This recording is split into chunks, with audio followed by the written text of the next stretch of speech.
All right, guys, I am back. I appreciate your patience. I've been waiting for this box to arrive. It did. Worse for wear. Hopefully everything's good inside. We'll be doing reviews of everything inside over the next couple of weeks. I had a few funerals. I had some deaths in the family. Some family members not feeling so well also. And then again, waiting on this. So it's just been a tough little while, but we're going to open this up, take a look. We've got a James Murrell, I believe is how you say, watch roll here. Couple of boxes from Wolf. I've done a Wolf watch box review in the past. We'll do a few other ones coming up. And then there's a lot of stuff within these watch boxes. So we're going to do a bunch of stuff over the next couple of months, starting with this James Murrell piece.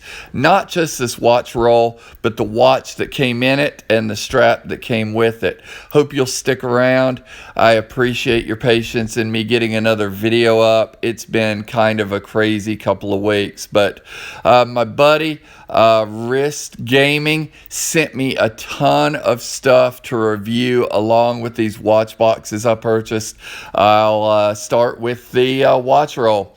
This by James Murrell. This was a watch roll that actually came instead of a watch box for a Kickstarter watch over the last year or so. It's now available on their website. We'll look at their website in a second, but first I want to look at how fantastic this watch roll is. Forget about the watch, forget about the watch straps, the Kickstarter campaign. Look at how well these guys, these vintage pieces fit in this watch roll.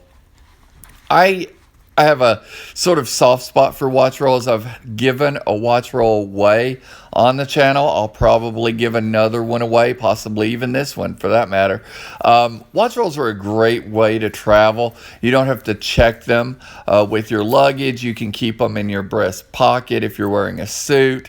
You can keep them in a handbag, in the onboard carry, whatever. If you're in a car, it's easily stowed away in a glove box. Watch rolls are just great. Everybody needs a watch roll. And when a company uses a watch roll instead of a watch box to sell their watch, I automatically put them a notch above, just simply because it's useful. Look, I love the Speedmaster Moonwatch, but quite frankly, that box is useless. It takes up space and no one will ever need it. But you may need a watch roll. So it's really cool that they did that. They embroidered their name right on the front. The buckle is high quality. The leather feels quality as well. Sort of this camel color, which is very neutral, works for everything. I'm assuming that now that they've moved away from Kickstarter and they sell their stuff on their website, you'll still get their watch in this watch roll. I honestly don't know, because I did not order this watch from them. This watch is sent to me by, again, Wrist Gaming. This was something that he added to a big collection of stuff for me to review. So hopefully I'll get all this reviewed and sent back to him as soon as possible. But you can see here we have the watch roll, the watch, and a secondary two-piece NATO strap that just looks fantastic on the watch. But it comes on this really cool black leather strap. Also a really good quality strap. Now, let me just say, I have nothing to do with James Murrell. I've never spoke to anyone from James Murrell. I don't have a hand in it. They are not paying me. So this review is purely because Wrist Gaming sent this along with the two watch boxes I purchased, so I'd have something to review that he thought might be interesting. So let's dive into it. Looking at their website, you can see it's available in a solid black. They also have a diver that's on pre-order at the moment, and then a little history of the company, which I won't go into because, quite frankly, they're not paying me to go into it. So why would I do that? Right up from GQ, right up from Analog Shift, I believe. If we go go to the home and then go down to timekeeping or Prometheus. Let's go down to timekeeping. You're going to find the watch right here. Beautiful blue and orange on the Timekeeper 41 millimeter. Simple name for a fairly simple watch. This is a quartz piece. You have your sub-seconds in orange. You have these baton hands that are sort of reminiscent of Speedmaster Moonwatch. White, black, blue with orange. I actually really like the black. I think that looks really nice. They're down to what, $139, which is not a bad price for this piece. It sort of reminds me of a watch you would find at like Macy's under like sort of the fashion watch genre, like a Kenneth Cole or a Daniel Wellington shape. It's a more Bauhaus movement sort of shape.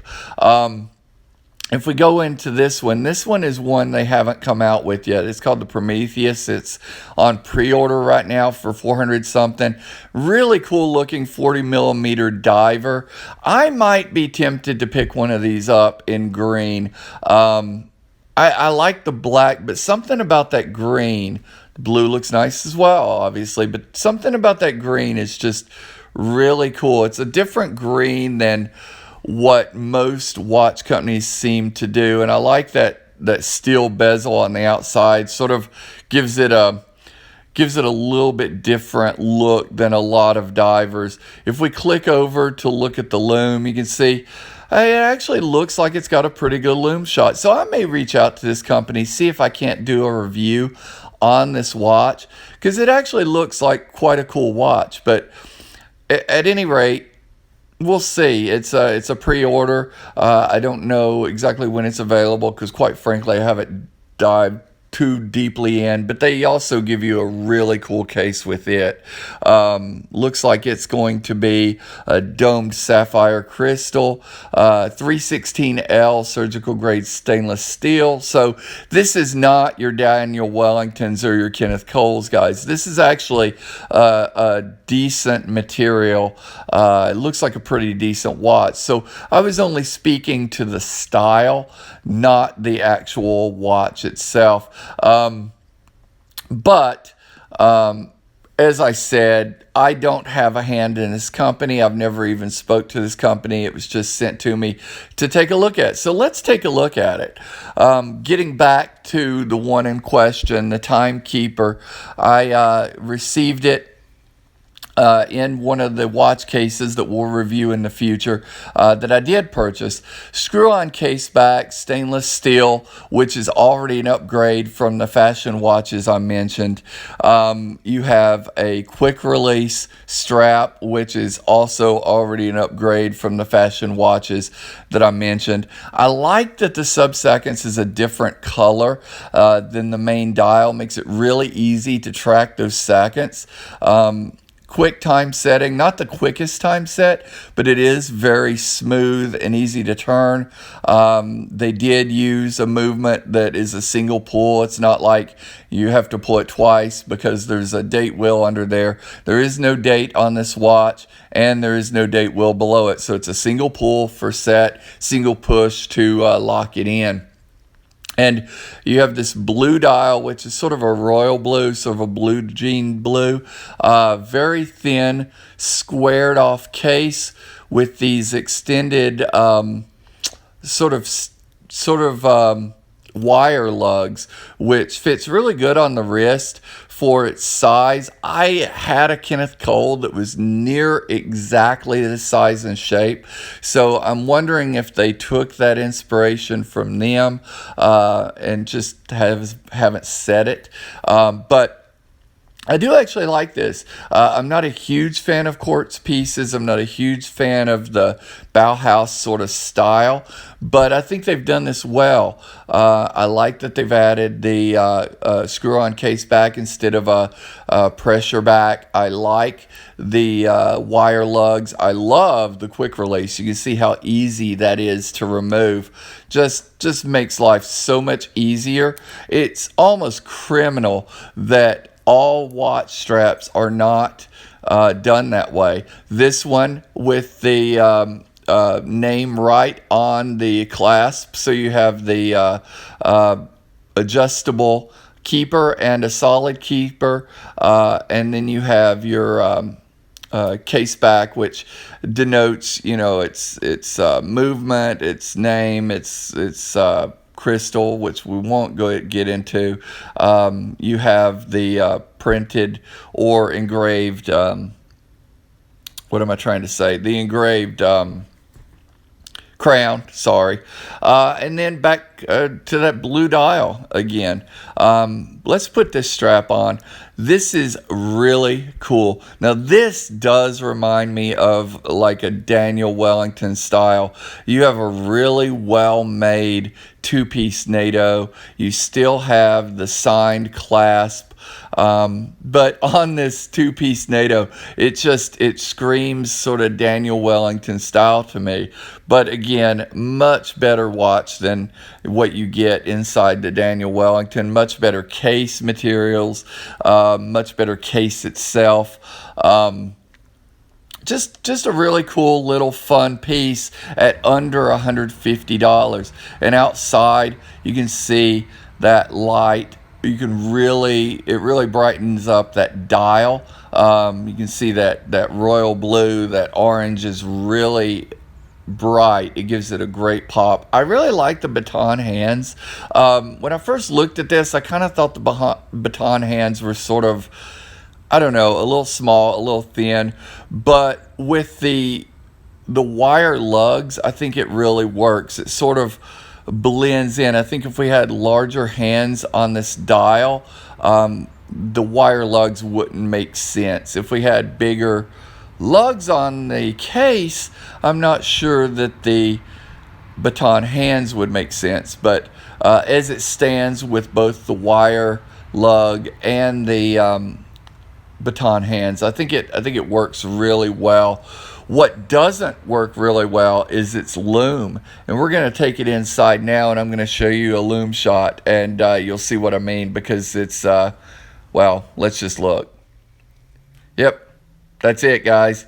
Zero loom on this watch. So how do I feel about that? I feel like it's a cop-out. They clearly are coming out with a dive watch with loom. They could have done that. They chose not to. I get it. It's a Bauhaus watch, but come on, guys.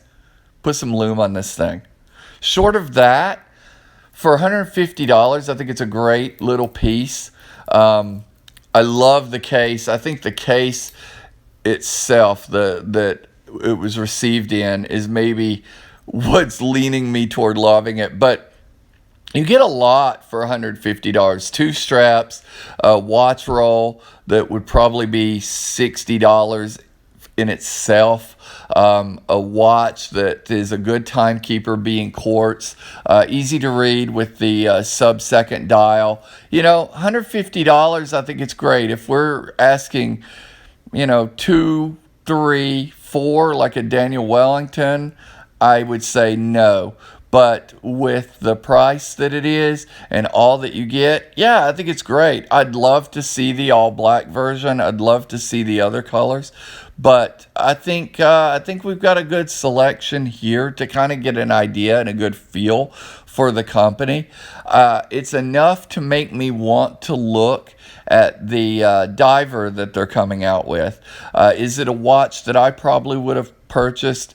Quite frankly, no, just simply because I don't like that style that much. But for someone that likes the Bauhaus style, the really aggressively shaped, the really sharp-edged cases, and the wire lug designs, yeah, it's a pretty cool little watch for $140. Looking at my watch, guys, I actually need to get to work and sell some watches. So I hope you guys have had a great time. More content coming soon, guys.